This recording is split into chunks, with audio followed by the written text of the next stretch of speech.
Hello guys, welcome to my channel. अभी हम last class में कर रहे थे जर्नल एंट्रीज। तो आज मैं इसको आपका एक और एग्जांपल करवा रही हूँ। That would be our third example.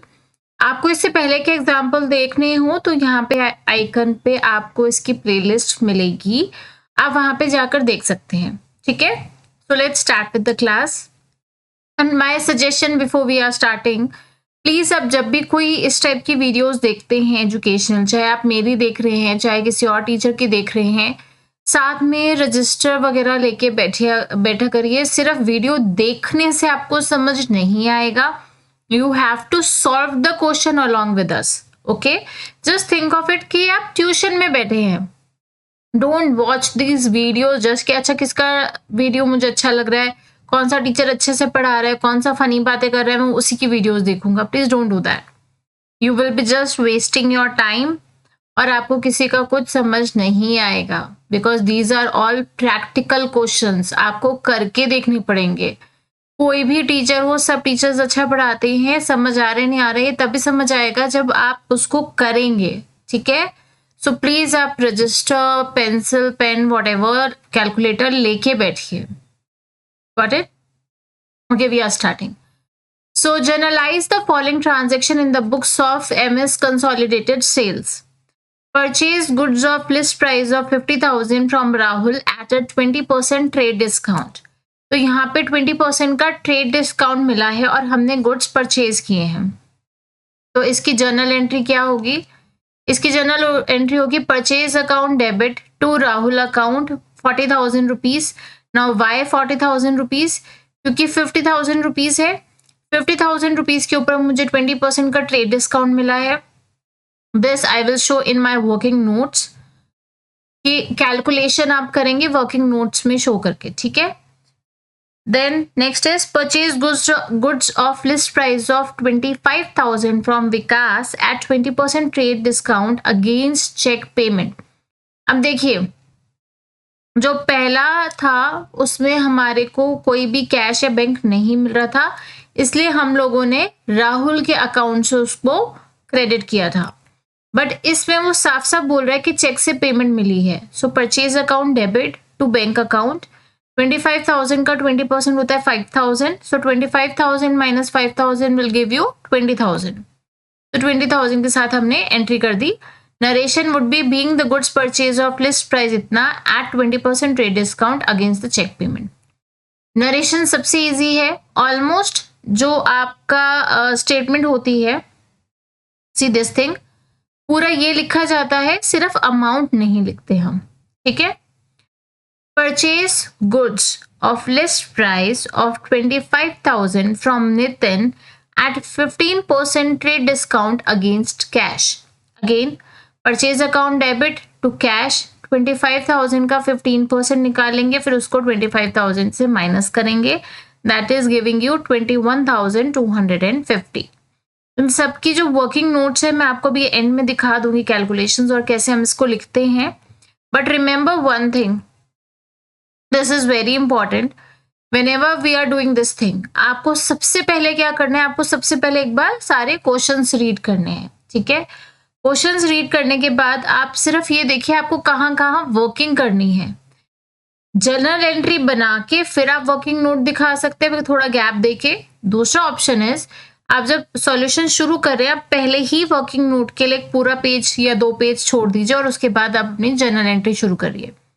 उसके लिए बेस्ट क्या है? When you are reading the questions, just mark कि किस किस में क्या क्या वर्किंग होगी, पहले आप वर्किंग कर लीजिए सारी की सारी।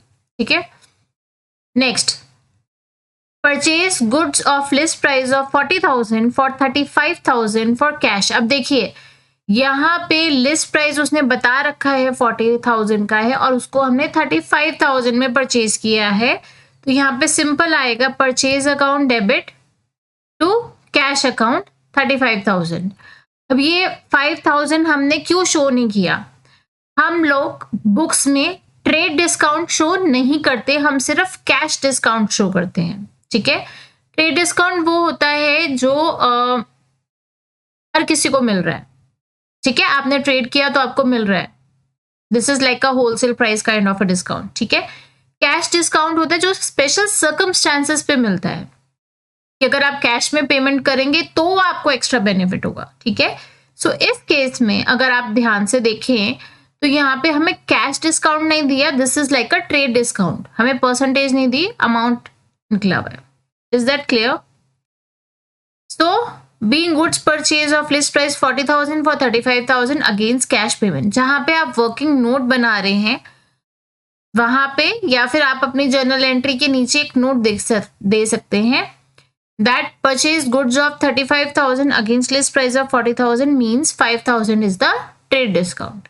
Okay, you don't need to write this here only. आपको ये यहाँ पे लिखने की जरूरत नहीं है जहाँ पे इन्होंने लिखा हुआ है, ठीक है। आपको ये यहाँ लिखने की जरूरत नहीं है, इसकी जगह पे आप एक अलग से हेडिंग बनाते हैं notes.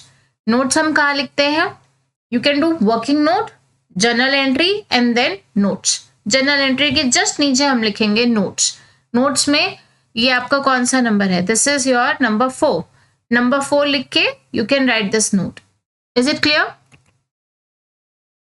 Now goods returned of list price 10,000 purchase from the Rahul. अब देखिए, राहुल से परचेज किया था, लिस्ट प्राइस दिया हुआ है 10,000, यानी कि राहुल से जो मैंने परचेज किया था दैट इज दिस वन, जो मैंने राहुल से परचेज किया था, ठीक है। ओके, ये था जो मैंने राहुल से परचेज किया था, इस पे मुझे 20% ट्रेड डिस्काउंट मिला हुआ है।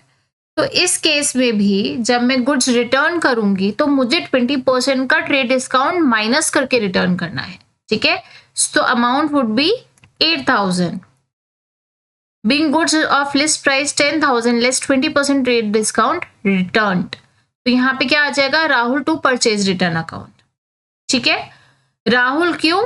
हम बेसिकली एंट्री को रिवर्स कर रहे हैं। पहले हमने किया था परचेज टू राहुल, यहाँ पे हो जाएगा राहुल टू परचेज रिटर्न। यहाँ पे हम परचेज रिटर्न कर रहे हैं, परचेज में से परचेज रिटर्न को लेस कर रहे हैं, इसलिए हम परचेज अकाउंट नहीं लिखते, परचेज रिटर्न अकाउंट लिखते हैं। Is that clear? Next, sold goods to Amit at a list price of 10,000 at 10% trade discount. Again discount देके हमने यहाँ पे सेल किया है, ठीक है। सो अमित हमारा डेटर बन रहा है, so Amit account debit to sales account. कितना अमाउंट आ जाएगा आपका? 9,000। 10,000 का 10% कम किया, आपका आ गया 9,000। I would be showing you all the bookings, ठीक है। Then sold goods to Raman at a list price of 20,000 at 10% trade discount against the check payment। तो हमारे पास क्या आ रहा है? हमारे पास आ रहा है बैंक, क्योंकि हमें पेमेंट मिल रही है। So bank account debit to sales account, कितना? 20,000 less 10%, that would be 18,000। Okay, so banks to sales account. Then is your sold goods to Akash at a list price of 15,000 at 10% trade discount against cash। Again क्या आ रहा है हमारे पास? Cash आ रहा है। क्या जा रहा है? गुड्स जा रहे हैं, सेल हो रही है। So cash account debit to sales account, 15,000 का 10% माइनस कर देंगे, so that would be 13,500। Now sold goods to Yogesh at a list price of 15,000 for 14,000। Same चीज जैसे हमने परचेज में किया था, यहाँ पे भी ये ट्रेड डिस्काउंट है 1,000 का, इसका आपका नोट्स बन जाएंगे। So Yogesh to sales account. Is that clear? I hope I am not going too fast for you.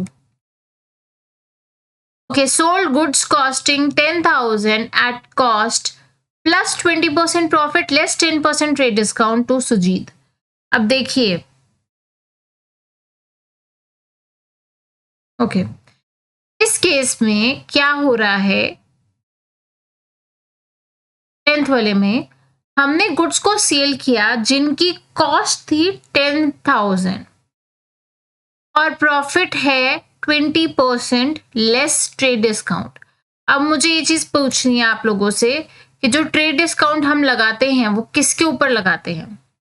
क्या हम उसको लिस्ट प्राइस पे लगाते हैं या जो हमारा फाइनल प्राइस आया, सेलिंग प्राइस आया? सो ट्रेड डिस्काउंट हम हमेशा फाइनल सेलिंग प्राइस पे लगाते हैं। कॉस्टिंग का मतलब कि गुड्स को बनाने की जो कॉस्ट आई वो 10,000, उस पे उसने अपना 20% लगाया, सो that would be your 12,000 rupees. ये जो 12,000 रुपीज है ये आपका बना list price. List price is like जो MRP लिखा होता है आपका, ठीक है, क्लियर। अब उस पे हमने 10% का ट्रेड डिस्काउंट लगाया। देखिए यहाँ पे कैलकुलेशन भी दे रखी है आपको। कॉस्ट है आपकी 10,000 की, प्रॉफिट 20% हो गया, और ये जो अमाउंट है यहाँ पे लिखा नहीं है, बट ये जो अमाउंट आपका लिख कर आया है 12,000, this is like your list price, ठीक है। ये आपका क्या बन गया, लिस्ट प्राइस बन गया, जिसपे हमने 10% का ट्रेड डिस्काउंट लगाया। सो सुजीत टू सेल्स अकाउंट, ठीक है, ये आपको समझ आ गया। तो ट्रेड डिस्काउंट हमेशा लिस्ट प्राइस पे लगता है, मतलब जो भी प्रॉफिट लॉस वगैरह सब डिडक्ट करके जो अमाउंट आता है। Next, sold goods to Yogesh at a list 11th, sold goods purchase at list price of 25,000 less 15% trade discount, sold at a profit of 20% less trade। Okay, सो यहाँ पे क्या कर रहे हैं, हम सेल कर रहे हैं गुड्स, लेकिन उन गुड्स को जो हमने परचेज किया था वो किस अमाउंट पे परचेज किया था, लिस्ट प्राइस था 25,000 का, उस पे हमें ट्रेड डिस्काउंट मिला था। अब हमने यहाँ पे इस इक्वेशन में ना दो चीजें हैं, एक हमें परचेज के बारे में बता रखा है और एक हमें सेल के बारे में बता रखा है, ठीक है। सो पहले मैं परचेज प्राइस निकाल लेती हूँ कि मैंने वो गुड्स किस अमाउंट पे किस अमाउंट पे परचेज किए थे। तो सिंपल, आपका यहाँ पे दे रखा है लिस्ट प्राइस 25,000 का, ठीक है, उस पे 15% का ट्रेड डिस्काउंट। अब आप यहाँ पे कैलकुलेशन देख लीजिए, 25,000 है, उस पे हमने लेस किया 15% ट्रेड डिस्काउंट, तो ये जो अमाउंट आया है 21,250 ये आ गया जिसपे हमने परचेज किया है 21,250 का, ठीक है। Now he saying sold at a profit of 20% less 10% trade discount against cheque. अब जिस अमाउंट पे मैंने परचेज किया है उसके ऊपर 20% लगाएंगे, यानी कि ये जो 21,250 है इसके ऊपर मैंने 20% लगा दिया अपना प्रॉफिट, मेरा अमाउंट आ गया 2550, this is like a listing price, ठीक है। अब उस पे मैं 10% का ट्रेड डिस्काउंट दूंगी, तो मेरा अमाउंट आ गया ये 22,950। तो एंट्री क्या होगी, एंट्री सिंपल होगी हमारी, हम दे रहे हैं इसको अगेंस्ट चेक, तो मेरे पास क्या आ रहा है, bank. So bank account debit to sales account and the amount would be 22,950, ठीक है। नाउ बेशक मैं यहाँ पे आपको एंट्री के बीच में कैलकुलेशन करके दिखा रही हूँ, but you have to do all the calculations in your working note, got it. यहाँ कैलकुलेशन आप नहीं करेंगे। Next, Akash return goods of list price 5,000 sold to him at a 10% trade discount. यहाँ पे सेल्स रिटर्न हो रही है, ठीक है। 5,000 पे 10% का ट्रेड डिस्काउंट था, यानी कि 5,000 पे 500, यानी कि 4,500 का हमने उसको सेल किया होगा। तो जब सेल्स रिटर्न होती है तो सेल्स का अपोजिट यानी कि डेबिट, व्हाट कम्स इन, हमारे पास क्या आ रहा है, हमारे पास सेल्स रिटर्न हो रही है। So sales return account debit to Akash 4,500। ये जितनी भी हमने वर्किंग करी है इसको आप अलग से वर्किंग नोट में दिखाएंगे। Is that clear? मैं पुराने क्लासेस में आपको दिखा चुकी हूँ वर्किंग नोट्स कैसे बनते हैं, but if you still want to know कि वर्किंग नोट कैसे बनते हैं, then please do let me know. That's it for now. We would be doing more such questions in the coming classes. So do subscribe my channel and press the bell icon to get the notifications whenever the new video is uploaded. And if you have any queries, कोई भी चीज़ आपको समझ नहीं आई हो जिसमें आपको help चाहिए, then do mention in the comment box. Thank you so much for watching. Bye bye.